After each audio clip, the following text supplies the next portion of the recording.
Kika pou Exodus. Leon Zogen stot lefty. But he para police.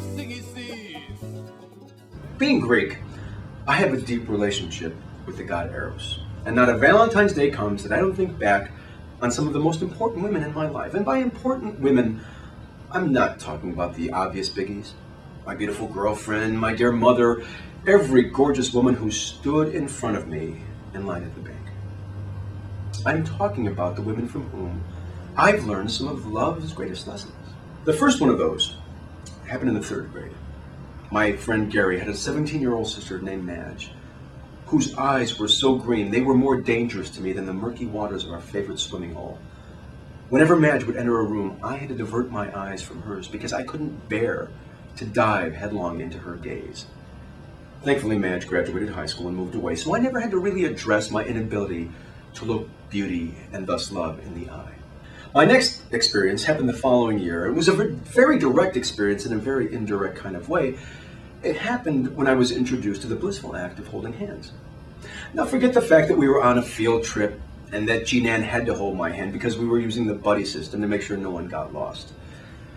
There was just something about the way that she offered her hand to me, and the way that her hand relaxed into mine when I grasped it, that so deeply touched me that I overlooked the fact that Jean-Ann had a wart on the inside of her right index finger, indicating to me that she had quite possibly had direct contact with at least a pollywog, quite possibly a frog. It was in that moment that I learned that love makes us blind. So I clasped her hand tightly, for pollywogs and frogs be damned. Now the next day, I saw Jean-Ann on the playground, and I walked up to her and I went to hold her hand, and she recoiled. When I asked her why, she said that we were just buddies, and that the field trip was just a field trip. 5th grade came, and I grew more sure of myself, mainly because I'd been taking acrobatics from an elderly band of steel named Mr. Ernie. Mr. Ernie had taught me how to do a handspring, which to me was the functional equivalent of learning to fly.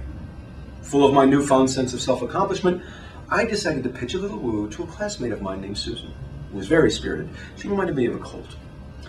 One day, when my feelings for Susan reached critical mass, I walked over to her house and began doing acrobatics for her out front on the lawn. I started with cartwheels just to get warmed up, just to get her attention. And when I saw someone stirring in the window, I upped the ante and began doing a back bend, walking on my hands and knees, bent over backward at the waist, the entire length of her front yard. Well, at that point, I heard the front door open, and I looked up and I saw the sun glint, and I know Susan had come to watch me, to see what love had inspired me to do for her. Now it was time for the finale, the handspring. I carefully marked out my steps. And just as I began the sprint that would vault me into the air, I noticed something on the ground in front of me, and the fleetest of thoughts ran across my mind. But by that point, it was too late. I was in the air, and my body was all that I knew. And as I came down, my feet reaching for the ground, one of my feet landed, and the other slid out from under me. Turns out, I had landed in that thing that I had seen as I'd started my ascent. I looked up, and there was Susan's mother with a very concerned look on her face. Susan was nowhere to be found.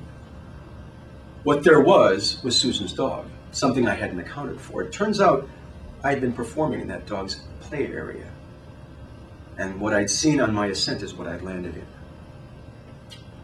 I walked home that day, scraping the experience off my shoes and clothes, never to find out whether Susan knew what I had done for her. Crushed by my quest, I moved on.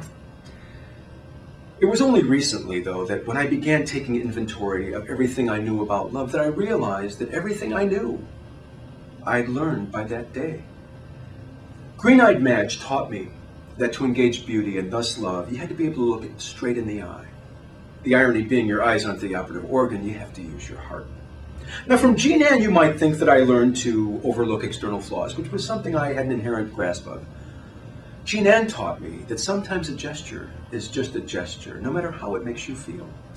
But Susan's lesson is my favorite, that love is capable of sending you skyward, taking you places you could never have imagined.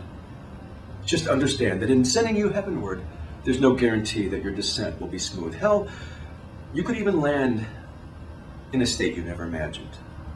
But despite that, whenever love extends its hand to you, you will clasp it tightly, warts and all.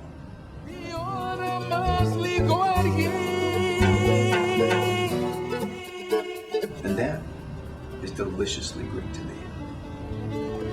Πρέπει να έχει κάπου έξοδος, λέει ο Τζόκερ στο κλέφτη. Υπάρχει πάρα πολύ σύγχυση